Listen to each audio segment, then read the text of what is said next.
The headlines screamed, loud and lurid, splashed across every tabloid in the grocery store checkout line. Socialite mom kills ex-husband and new wife. The picture, a mugshot of a woman with once striking features now hardened by rage and despair, was everywhere. Betty Broderick. The name became synonymous with a kind of terrifying, all-consuming fury. My old contact, Detective Miller, had called me about it. Not for a job, just to talk, to try and make sense of the senseless. "You deal with the broken ones," he'd said, his voice heavy. This one was a slow burn, years in the making. And the betrayal. Oh, the betrayal.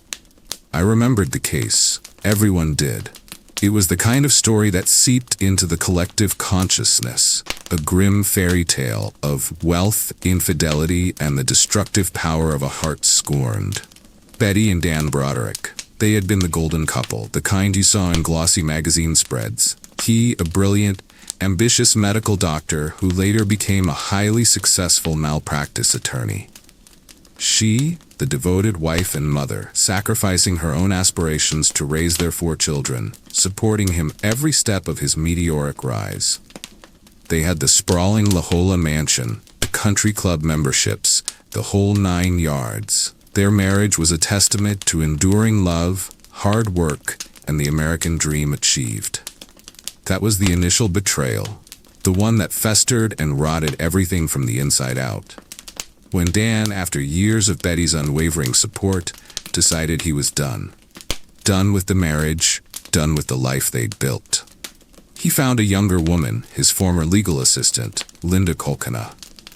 It started subtly, as these things often do. Late nights at the office, vague excuses. Betty, intelligent and sharp, saw the cracks forming, sensed the shift in his affections. Then came the blatant affair.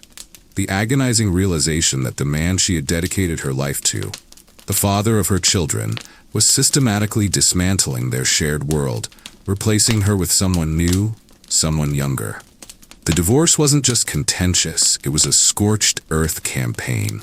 Dan, with his legal prowess, used every tactic, every loophole to gain advantage. Betty, driven by a raw, escalating fury, fought back with every weapon at her disposal, however self-destructive. She vandalized his new home, left furious messages on his answering machine, disrupted his life. It was a public, agonizing breakdown, played out against a backdrop of immense wealth and societal expectations. The system, designed to handle divorces, seemed ill-equipped to contain the volcanic eruption of Betty's rage. The terrifying aspect here isn't just the eventual act of murder, it's the slow, agonizing descent into obsession, the complete loss of self and sanity. Betty Broderick wasn't some cold-blooded killer in a dark alley. She was a woman who felt utterly betrayed, abandoned, and systematically stripped of her identity and worth. She had invested everything into Dan, into their marriage, into being Mrs. Daniel Broderick. When he took that away, she felt she had nothing left. Her rage was palpable, a living, breathing entity that consumed her. It was fueled by perceived injustices, by the legal battles that left her feeling voiceless and cheated, by the thought of Dan and Linda living the life she felt was stolen from her. She became a prisoner of her own resentment, unable to move on, unable to heal. Every move Dan made, every triumph he celebrated with Linda, was a fresh wound, a new justification for her all-consuming fury. She stalked them, harassed them, sent increasingly threatening messages. The court issued restraining orders, which she violated.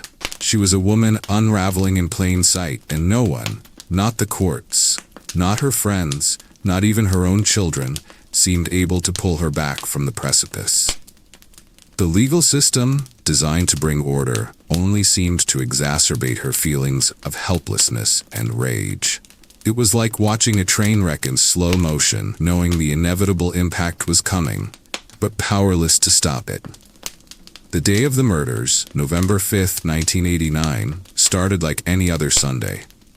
But for Betty, it was the culmination of years of torment, of festering resentment, of promises broken, and a life stolen. She drove to Dan and Linda's new home, let herself in with a key she still possessed, and walked into their bedroom. The details of what happened next are chilling in their clinical precision. She opened fire, emptying her revolver. Dan and Linda both died, shot multiple times. The screams, the terror of those final moments echoed through the quiet, affluent neighborhood. Afterward, Betty didn't flee. She called her daughter. She confessed. There was no remorse, not immediately, just a chilling calm, a sense of grim satisfaction that her torment was finally over. She had taken back what she felt was hers, even if it meant taking lives. The trial was a media circus. Betty Broderick, the jilted wife, the scorned woman, became a figure of both sympathy and condemnation. She argued that she was a victim of psychological abuse, that Dan's betrayal had driven her to the brink. The prosecution painted a picture of a cold-blooded killer, driven by jealousy and revenge. She was ultimately convicted of 2 counts of second-degree murder. She never truly expressed remorse for the deaths of Dan and Linda, only for the pain she caused her children. Her rage, her justification, remained intact. Sitting there, reading the case files, listening to Miller's tired voice, it wasn't just the violence that stuck with me. It was the sheer, terrifying depth of human resentment. How a perceived betrayal, left to fester and grow, can consume a person entirely, warping their reality until the only solution they see is destruction. It's the story of a dream turned nightmare, of a woman who lost herself in a labyrinth of anger and became a murderer. It highlights the devastating ripple effect of infidelity, not just on the couple, but on their children, their community, and ultimately on the fabric of trust itself. The Betty Broderick story isn't just a true crime tale. It's a cautionary one. It's a stark reminder of the fragile line between passion and obsession, between heartbreak and hatred. And it shows how, in the absence of healing, unchecked resentment can lead to the most profound and horrifying form of betrayal. It makes you think about how easily a perceived wrong can turn into a burning inferno, and how even the most privileged lives can unravel into unimaginable tragedy. And that, more than anything, is why this story continues to hold such a dark fascination. The news reports played on a loop, painting a picture of suburban tragedy. A distraught husband, Chris Watts, pleading for the return of his pregnant wife, Shannon, and their 2 little girls, Bella and Celeste. His eyes, wide and tearful, stared out from the television screen, begging for anyone with information to come forward. He seemed like any other loving husband, any other terrified father. He was asking for help. My stomach did that familiar clench, but this time it was different. It wasn't just the professional instinct, it was a deeper, more visceral reaction. I'd seen my share of missing person cases, the genuine anguish, but something about his performance, the way he phrased things, felt off. Too rehearsed, too perfect. Davies, my retired detective contact, had sent me the early details before the whole thing blew up. "Keep an eye on this one," he'd messaged. "I have a gut feeling something's rotten." And he was right. The rottenness of it, the absolute putrid core of it, would shock a nation. The Watts family, from all outward appearances, was the epitome of the American dream. Shannon, vivacious and active, was an advocate for a health and wellness brand, often posting about her happy family life on social media. Chris, quiet and unassuming, worked hard at an oil and gas company, and Bella, sweet and outgoing, and Celeste, nicknamed Cece, the playful, energetic younger sister. Their lives, as seen through the filtered lens of Facebook and Instagram, were full of smiles, vacations, and declarations of love. They were the kind of family you rooted for. That's the horrifying part, the intimacy of it. This wasn't a random act of violence by a stranger. This wasn't a crime of passion fueled by a sudden, uncontrollable rage. This was the systematic murder of a pregnant wife and 2 small children, carried out by the man who had sworn to love and protect them. The very definition of betrayal, ripped straight from the heart of a home. The story began with Chris Watts reporting his family missing. Shannan's friend, concerned when she couldn't reach her, had gone to the Watts home and found Shannan's car, her wedding ring, and her phone inside. Chris claimed Shannan had taken the girls and left after a heart-to-heart conversation that morning. He spun a tale of a wife who just walked out, leaving everything behind. He went on television, made appeals, his voice cracking with feigned emotion. He talked about missing Bella's laughter, Cece's mischievous grin. He allowed search teams to comb their property. He played the role of the distraught, confused husband so convincingly that a nation grieved with him. The sheer audacity of his deception, the cold-blooded, calculating nature of it, was almost impossible to comprehend. He looked you in the eye and lied, but the mask began to slip. Small inconsistencies in his story, odd pauses in his interviews, a strange detachment in his demeanor that belied his words. Law enforcement, trained to spot these things, started to press him harder. They knew, deep down, that something was profoundly wrong. The turning point came when Chris Watts failed a polygraph test. Confronted with the results, and with evidence of his affair with a coworker, the facade finally crumbled. He confessed. Not fully, not truthfully at first, but enough to confirm the worst fears. He admitted to killing Shannan. In his initial twisted narrative, he claimed she had murdered the girls, and he had killed her in a rage in retaliation. A desperate, pathetic attempt to deflect responsibility, to paint himself as a victim, a grieving father avenging his children. But the truth, when it finally emerged, was far more monstrous. He had strangled Shannan in their bedroom. Then he had driven her body and his two living daughters, Bella and Celeste, to a remote oil field owned by his employer. There he murdered his precious girls. Bella, 8 years old, fought for her life, pleading, "Daddy, no." Celeste, just 3, was suffocated. Then he dumped their small bodies into oil tanks, burying his wife in a shallow grave nearby. The details, when they broke, were like a punch to the gut. The cold-blooded nature of the act, the meticulous disposal of their bodies, the utter lack of humanity in the man who had supposedly loved them. He didn't just kill them, he erased them, hoping to bury his monstrous secret in the desolate landscape. What drives a man to commit such an unspeakable act against his own family?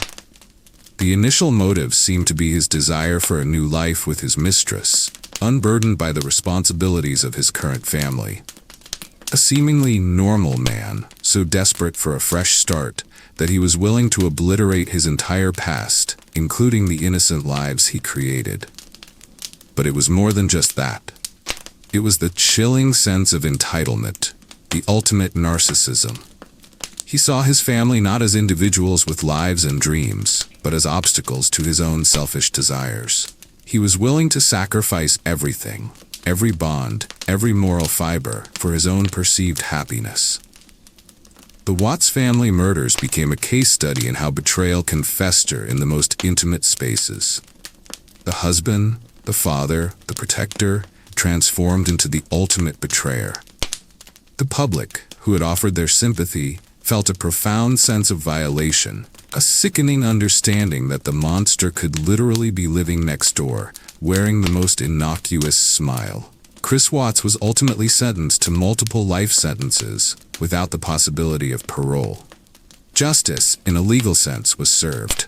But the emotional scar on the community and on anyone who followed the case remains.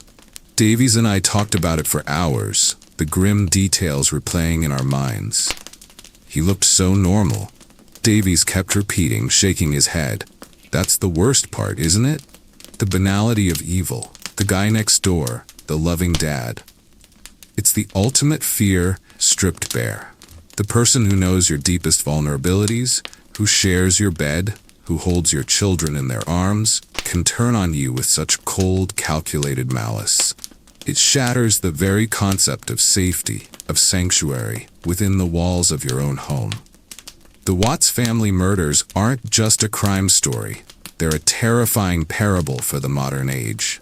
A reminder that appearances are often deceiving, that the perfect family facade can hide the darkest secrets, and that the most profound betrayal often comes not from a stranger in the dark, but from the person you trusted with your very life.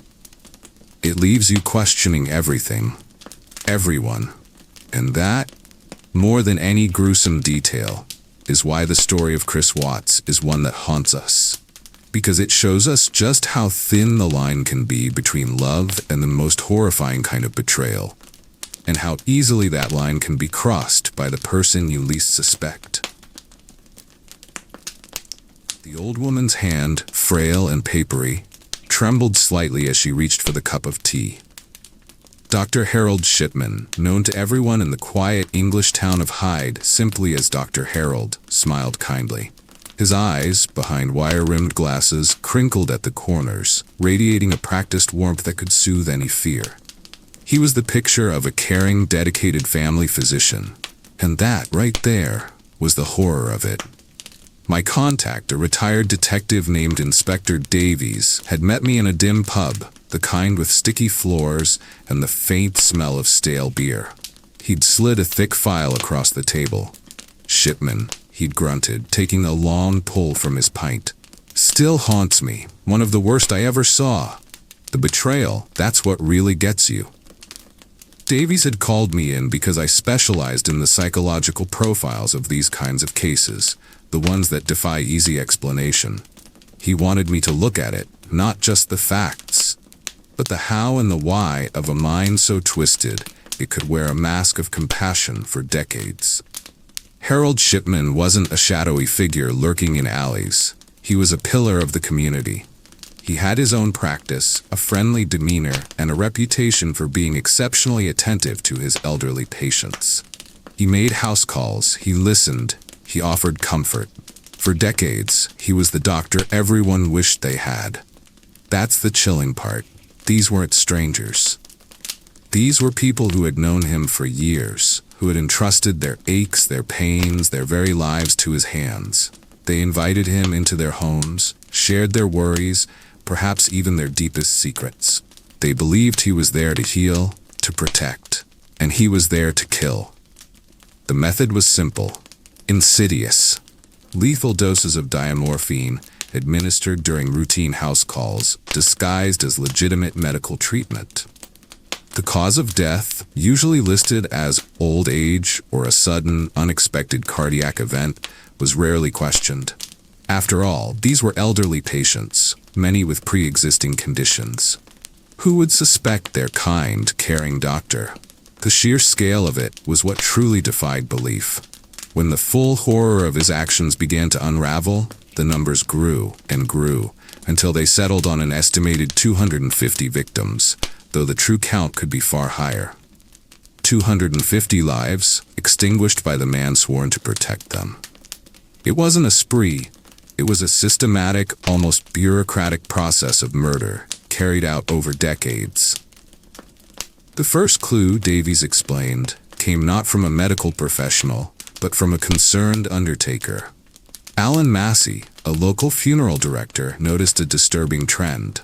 An unusually high number of cremation forms signed by Dr. Shipman, often for patients who seemed to have died suddenly, without a clear pre-existing illness. Massey brought his concerns to a local coroner, but initially, nothing came of it. Shipman was too trusted, too well regarded, but the seed of doubt had been planted. Later, another undertaker, Kevin O'Dowd, shared similar concerns with police.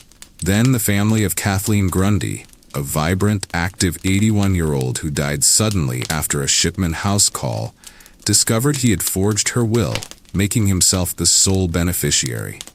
That was the tripwire. That's when the police finally started digging, not just into a forged will, but into a pattern of unexplained deaths. I pored over the case files, feeling that familiar knot in my stomach tighten with every page. The police began exhuming bodies, a grim procession of disinterment. And with each autopsy, the truth emerged. Diamorphine, lethal levels, in bodies that otherwise showed no signs of a natural sudden death. The horror wasn't in the violence, the blood. It was in the casualness, the intimacy of the betrayal. He'd sit there, perhaps chatting about the weather, asking about the grandchildren, while administering the drug that would quietly steal their last breath. The victims, lulled by trust, would simply drift away, never knowing what was happening, never feeling pain. It was a merciful murder, a quiet, horrifying deception. Shipman was caught, tried, and eventually convicted of 15 murders, though the public inquiry later linked him to hundreds more. He never confessed, never offered a motive. He maintained his innocence to the end, a cold, unblinking mask of denial. That's where my work came in. What drives a man like that? It wasn't money, not primarily. The forged will was an outlier. He wasn't a sadist in the traditional sense, seeking thrill from physical torture. He wasn't a raging psychopath lashing out at the world. He was meticulous, controlled, utterly without remorse. My analysis pointed to something darker, more chillingly mundane. A god complex, perhaps. The ultimate control over life and death, wielded with impunity. He wasn't saving lives, he was ending them, playing God in the quiet privacy of their living rooms. It was a profound violation of the Hippocratic Oath, not just in its letter, but in its very spirit. The doctor, the healer, becomes the silent killer. He was the personification of the banality of evil. Not a monster with horns and fangs, but a quiet, unassuming man who simply chose to take lives, repeatedly, systematically, for reasons that remain a chilling mystery. He liked the power, the feeling of absolute authority. He liked being the last face they saw, the one in control. Davies and I sat in that pub long after the lunch rush had ended. The case still hung heavy in the air, a phantom limb of dread. "Imagine," Davies said, his voice low, "your own doctor. The one you trust, the one you confide in, the one who comes to your house when you're at your most vulnerable. And he just ends you. It's the ultimate betrayal, isn't it? Not a stranger, not an enemy, but the person you opened your door to, the one you gave your trust to. The fear isn't just about dying, it's about dying at the hands of someone who pretended to care, who smiled as they did it. It shattered the very foundation of trust between patient and doctor, casting a long, dark shadow over the entire medical profession." Shipman himself committed suicide in prison.